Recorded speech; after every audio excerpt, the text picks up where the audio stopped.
Welcome to खोलो किताब। आज हम क्लास 6th, 7th और 8th की एक्टिविटी शीट नंबर 54 सॉल्व करेंगे जो 25 मार्च को आपको दी गई है।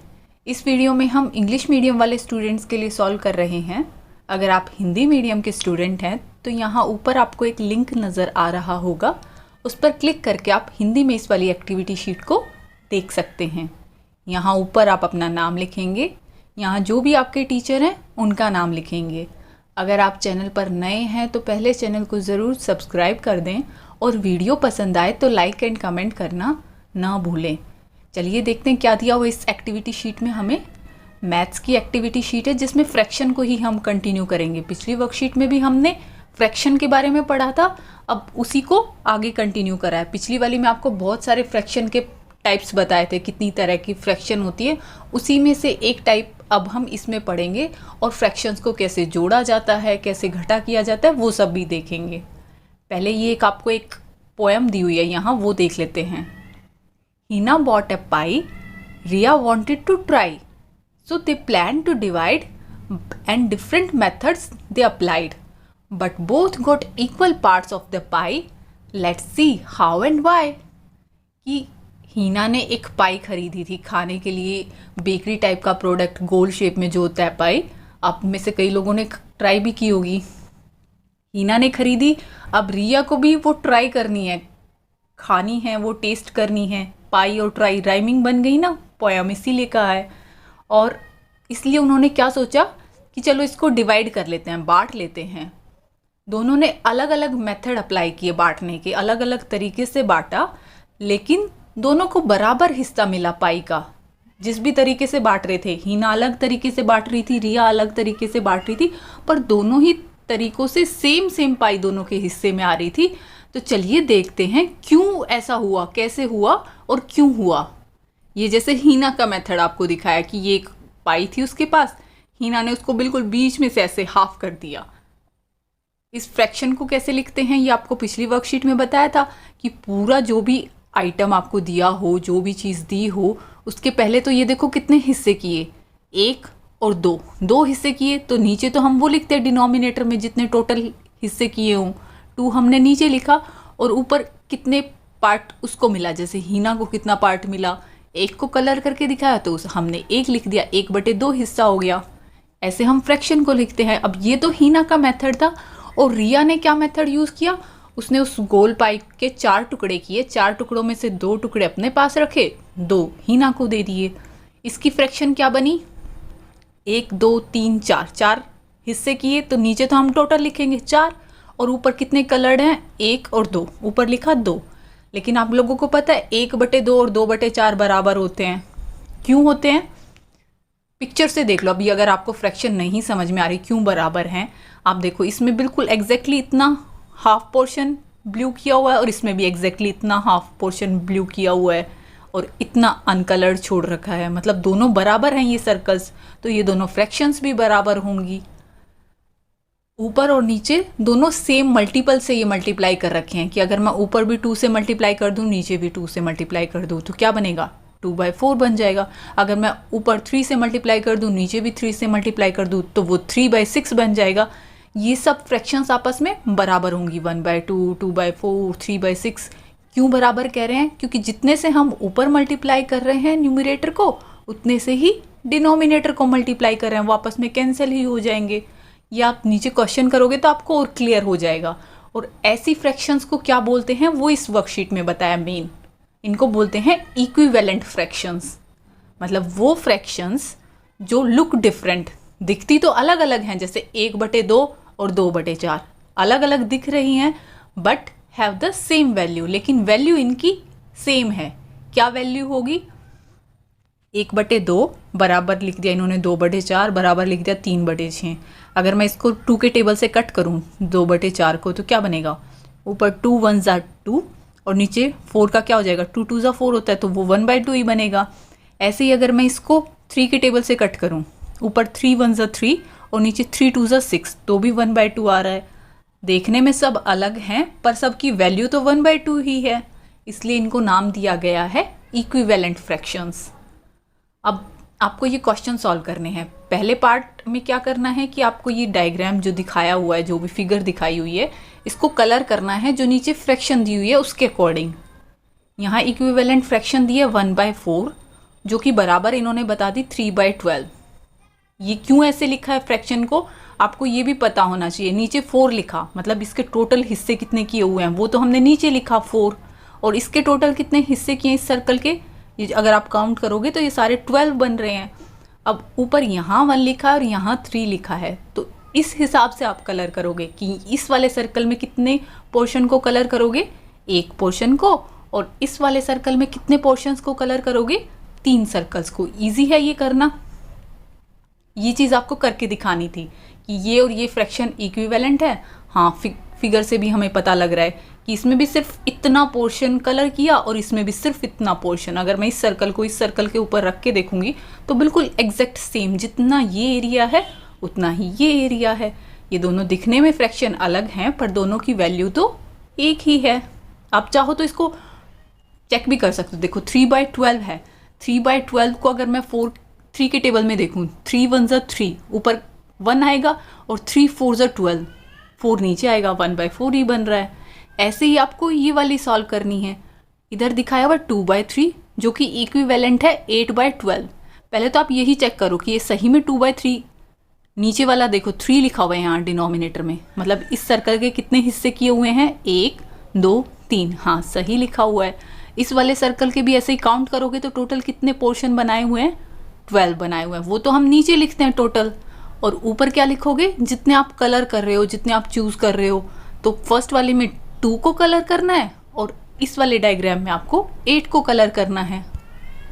इजी है ये भी कलर करना कि 2 पोर्शंस को कलर कर दिया और इसमें 8 को, 1 2 3 4 5 6 7 8 को वो ऊपर लिखा हुआ है। ये भी दोनों फिगर्स, अगर मैं इस वाली फिगर को इसके ऊपर रख के देखूंगी तो बिल्कुल जितना ये एरिया बचा हुआ है उतना ही ये वाला एरिया है, दोनों बराबर हैं। कट करके भी दिखा सकते हो कि ये 8/12 है। ये किस टेबल से कट हो रहे हैं, 4 के टेबल से। 4 2 ज़ा 8, ऊपर क्या आया 2, और 4 3 ज़ा 12, तो नीचे क्या आया 3, 2/3 बना, वही यहाँ दिया हुआ था। तो आप बता सकते हो कि हाँ ये इक्विवेलेंट फ्रैक्शंस हैं। अब नेक्स्ट क्वेश्चन बिल्कुल इसका अपोजिट है। उसमें आपको ये डायग्राम अभी जो हमने कलर किया था उसका अपोजिट की कलर करके दिया हुआ है, आपको फ्रैक्शंस लिखनी है, क्या इक्विवेलेंट फ्रैक्शंस बनेंगी। तो क्या चीज़ याद रखनी है, डिनोमिनेटर में तो क्या लिखना आपको, नीचे की ओर फ्रैक्शन में टोटल कितने हिस्से किए हुए हैं, इस सर्कल के कितने हिस्से किए हुए हैं, 3 हिस्से किए हुए हैं, इसके कितने किए हुए हैं आप काउंट करोगे, 1 2 3 4 5 6 7 8 9 हिस्से किए हुए हैं। तो बॉटम में आपको डिनोमिनेटर दोनों का पता चल गया।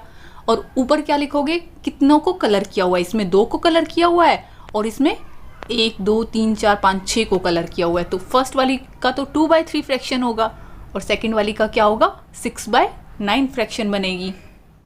इसको भी आप चेक कर सकते हो कि सही में 2/3 क्या बराबर है 6/9 के। कैसे चेक करेंगे, 6/9 है, 6 को मैं क्या लिख सकती हूँ, ये 3 के टेबल में दोनों आते हैं ना, तो हम 3 के टेबल से इनको कट कर देंगे कि 6 को मैंने 2 × 3 लिखा और 9 को 3 × 3 लिखा। 3 2 ज़ा 6 वही बात हुई, 3 3 ज़ा 9 वही बात हुई। अब देखो ऊपर भी 3 नीचे भी 3, दोनों कट हो रहे हैं ना, मतलब 2/3 बन रहा है। हाँ ये 2/3 और ये 6/9 दोनों बराबर हैं, इक्विवेलेंट फ्रैक्शंस हैं। ऐसे ही नेक्स्ट वाली को करोगे, पहले आप काउंट करोगे इस सर्कल के कितने पोर्शन बनाए हुए हैं, जो ये आपको नीचे दिया हुआ है इसमें कितने पोर्शन बनाए हुए हैं, फिर कितनों को कलर किया हुआ है। तो आप वैल्यू लिख दोगे, ऊपर लिखना है जितनों को कलर किया और नीचे लिखना है जितने टोटल हिस्से हैं। ऐसे ही इस वाले को भी कर दोगे कि एक सर्कल दिया हुआ था उसके 4 हिस्से हैं, तो नीचे तो आप 4 लिखोगे डिनोमिनेटर में और ऊपर क्या लिख दोगे, 1 लिख दोगे, 1/4। 4/16 बराबर है 1/4 के। आप चाहो तो चेक भी कर सकते हो, कैसे चेक करोगे, 4/16 को हम 4 × 1 और 16 को 4 × 4 लिख सकते हैं। अब ऊपर भी 4 है नीचे भी 4 है, मैं दोनों को कट कर दूँ तो क्या बचेगा, 1/4 ही बचेगा। मतलब ये और ये दोनों आपस में बराबर हैं। वही चीज़ आपको इसमें बताई है, इक्विवेलेंट फ्रैक्शंस। देखने में अलग अलग है, यहाँ 4/16 बट इसको अगर आप कट करोगे 4 के टेबल में 4 1 ज़ा 4 और 4 4 ज़ा 16, सेम बन रही है दोनों बातें। अब आगे देखते हैं क्वेश्चन आंसर क्या दिए हुए हैं। इफ़ एडिशन और सब्सट्रैक्शन इज़ योर एम, कि अगर आप लोगों को ऐड करना है या सब्सट्रैक्ट करना है उन फ्रैक्शंस को, तब क्या करना पड़ेगा आपको, जो नीचे डिनोमिनेटर दिया हुआ है, डिनोमिनेटर मतलब बॉटम नंबर, वो सेम बनाना पड़ेगा, वो सेम होना चाहिए, तभी आप ऐड कर सकते हो। ऐसा नहीं है कि यहाँ 1/2 + 1/3 लिखा हुआ है तो आप ऊपर वाले ऐड कर दोगे 1 + 1 2 और नीचे 3 + 2 + 3 5, तो 2/5 आप आंसर बना दोगे। ऐसे नहीं करेंगे, यहाँ नीचे कुछ और है, यहाँ नीचे कुछ और दिया हुआ है, तो दोनों को पहले आप सेम करोगे, डिनोमिनेटर को सेम करोगे। और सेम कैसे बनाते हैं, दो मेथड हैं, या तो आप एलसीएम निकालो, लीस्ट कॉमन मल्टीपल उसका निकालो, जो दोनों से डिवाइड हो जाए, कोई ऐसा नंबर देखो जो 2 से भी डिवाइड हो जाए और 3 से भी डिवाइड हो जाए, उसकी हेल्प से बना सकते हो। या फिर आप अपोजिट इन दोनों को आपस में मल्टीप्लाई कर दो, कि यहाँ 2 दिया हुआ है इसको 3 से मल्टीप्लाई कर देंगे और इधर 3 दिया हुआ है इसको 2 से मल्टीप्लाई कर देंगे, तो दोनों जगह 6 बन जाएगा। अब नीचे करोगे तो आपको ऊपर भी करना पड़ेगा उसी से मल्टीप्लाई, वरना तो फ्रैक्शन चेंज हो जाएगी। जिससे भी नीचे मल्टीप्लाई करो उसी से ऊपर भी मल्टीप्लाई करोगे। कैसे कर रहे हैं हम, यहाँ 3 है यहाँ 2 है तो हम इसको 6 बना रहे हैं, यहाँ नीचे 3 से मल्टीप्लाई किया तो हमने ऊपर भी 3 से मल्टीप्लाई किया, ये तो आपने बना दिया 3/6, इसकी इक्विवेलेंट फ्रैक्शन आ गई। ऐसे ही 1/3 की इक्विवेलेंट निकालेंगे, यहाँ 2 दिया हुआ था तो इसको भी 6 ही बनाना है, यहाँ भी 2 से मल्टीप्लाई ऊपर भी 2 से मल्टीप्लाई, ये क्या बन गई 2/6। 1/2 की जगह हम 3/6 लिख सकते हैं, 1/3 की जगह हम 2/6 लिख सकते हैं। दोनों की इक्विवेलेंट लिख दी हमने। अब देखो यहाँ 6 है यहाँ 6 है, जो हमें करना था मेन काम डिनोमिनेटर सेम करना, वो हमने कर दिया। अब आप इजीली ऐड कर सकते हो, डिनोमिनेटर सेम होते ही तो फिर आप नीचे डिनोमिनेटर एज इट इज़ लिखोगे और न्यूमिनेटर अलग अलग हैं तो भी कोई फ़र्क नहीं, उनको सीधा जोड़ के ही लिखना है, 3 + 2 5 हो जाएगा। मेन ये ध्यान रखना कि डिनोमिनेटर में अगर अलग अलग दिया हुआ है तो उसको सेम बनाना है, और सेम बनाने के 2 तरीके हैं, मैं दोनों तरीक़ों से आपको आंसर बताऊंगी, जो आपको इजी लगे आप वही करें। जैसे सेकंड क्वेश्चन है 1/2 + 3/8। अब एक तरीका तो ये है कि मैं दोनों जगह 8 बना लूँ, 8 दोनों के टेबल में आ रहा है, जिस मेथड को हम बोलते हैं लीस्ट कॉमन मल्टीपल, एलसीएम। अगर आप लोगों ने सुना हो एलसीएम निकालना, 8 बनाना ईजी रहेगा। इसको भी 4 से मल्टीप्लाई कर देती हूँ, यहाँ नीचे और ऊपर भी 8 बन जाएगा और दोनों जगह 8 हो जाएगा, हम ईजिली ऐड करके लिख सकते हैं। या फिर ये लॉन्ग मेथड आप यूज़ कर सकते हो कि यहाँ 2 है यहाँ 8 है तो मैं इसको 8 से मल्टीप्लाई कर दूँ, इस वाली को 2 से मल्टीप्लाई कर दूँ, ऊपर भी और नीचे भी। एक मेथड तो ये हो गया।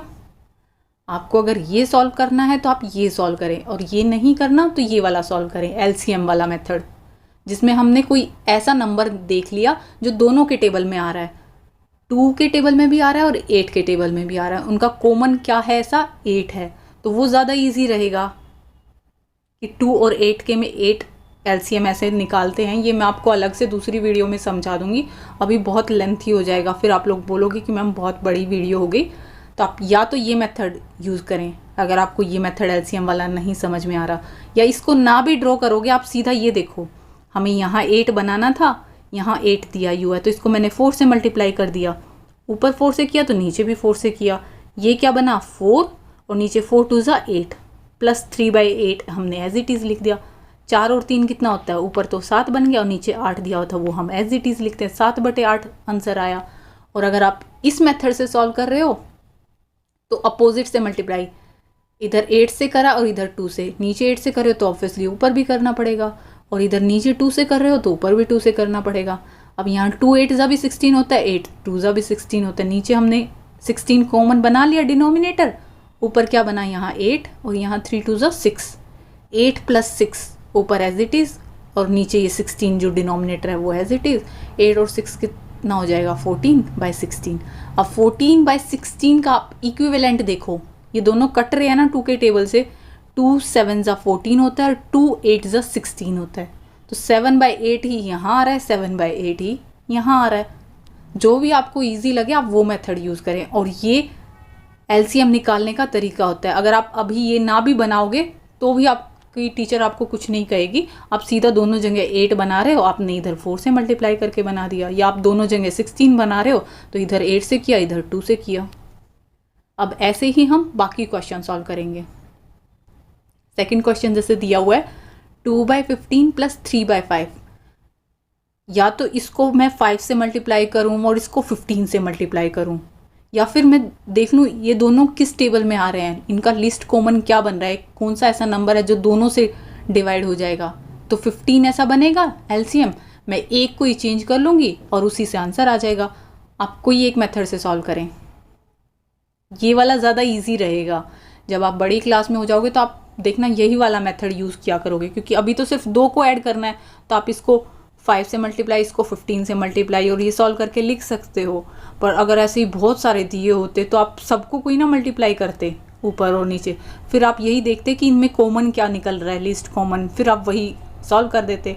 जैसे इसमें सिर्फ एक को ही चेंज करना है, यहाँ 15 बनाना है हमें, नीचे भी 3 से मल्टीप्लाई कर दिया, ऊपर भी 3 से मल्टीप्लाई कर दिया, तो यहाँ 2/15 एज इट इज़, यहाँ बना 9/15, दोनों को जोड़ा 11/15। और इससे भी यही आएगा, 55/75 आया, इसको अगर 5 के टेबल से कट करेंगे, 5 1 ज़ा 5, 5 1 ज़ा 5 और नीचे 5 1 ज़ा 5 बचा 2, 5 5 ज़ा 25, 11/15, 11/15 सेम आया ना। तो आप कोई एक मेथड यूज़ करें। नेक्स्ट क्वेश्चन ऐसे ही सॉल्व करेंगे, 5/6 और 7/10।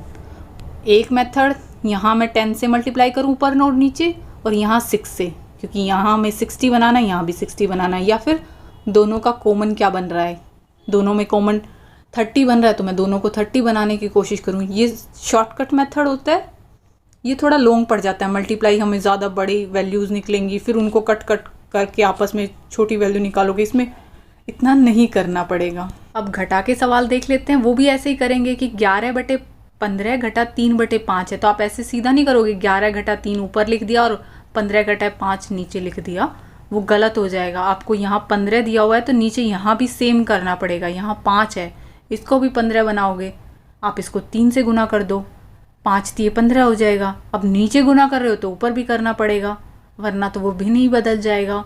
और फिर उसको जैसे हमने जोड़ा था वैसे ही घटा करते हैं।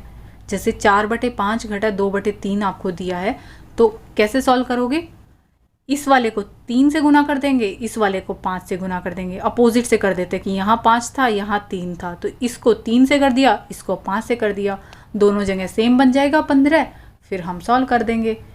अब नीचे 3 से गुना किया तो ऊपर भी 3 से करना पड़ेगा, नीचे 5 से किया है तो ऊपर भी 5 से करना पड़ेगा। और फिर ये क्या बना, 4 तिये 12, 5 तिये 15, 2 पंजे 10 और 3 पंजे 15।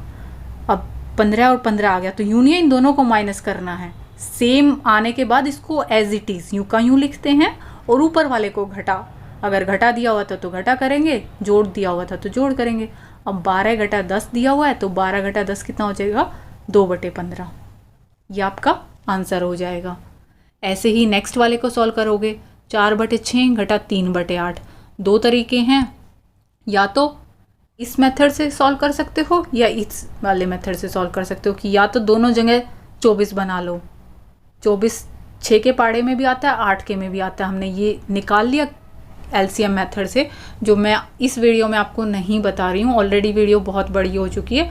तो हमने 24 देख लिया दोनों के पहाड़े में आ रहा है, वो बनाने की कोशिश करी। या फिर अपोजिट की, इस वाले यहाँ नीचे 6 था यहाँ 8 था, तो मैंने इसको तो 8 से गुना कर दिया, इसको 6 से गुना कर दिया और फिर सॉल्व कर दिया। ये और लगाया हुआ है, या तो आप ये मेथड यूज़ करें या ये मेथड यूज़ करें, जो भी आपको ईजी लगे। ऐसे ही नेक्स्ट क्वेश्चन दिया हुआ है, 3/4 घटा 1/3। आप कैसे सॉल्व करोगे, इसको 3 से गुना, इसको 4 से गुना, 12 बनेगा नीचे, इधर भी 12 बन जाएगा, ऊपर बना 9, इधर बना 4, और 9 में से 4 गए 5 और नीचे 12, ये उत्तर हो जाएगा। इसी के साथ ये गतिविधि पत्रक हमारा कंप्लीट हुआ। मिलते हैं नेक्स्ट वीडियो में अगले गतिविधि पत्रक के साथ। और ये वो व्हाट्सएप नंबर है जिस पर आपको अपना रियल नेम, जो यूट्यूब आईडी वाला आपका नेम है वो, और अपनी क्लास मैसेज करनी है, ताकि फिर हम लोग आपका उसी नाम से सेव करें, क्योंकि आप लोगों की यूट्यूब आईडी नेम अलग है और रियल नेम अलग है, तो हमें पता लग जाए, इसलिए तीनों चीज़ मेंशन करें। Thank you.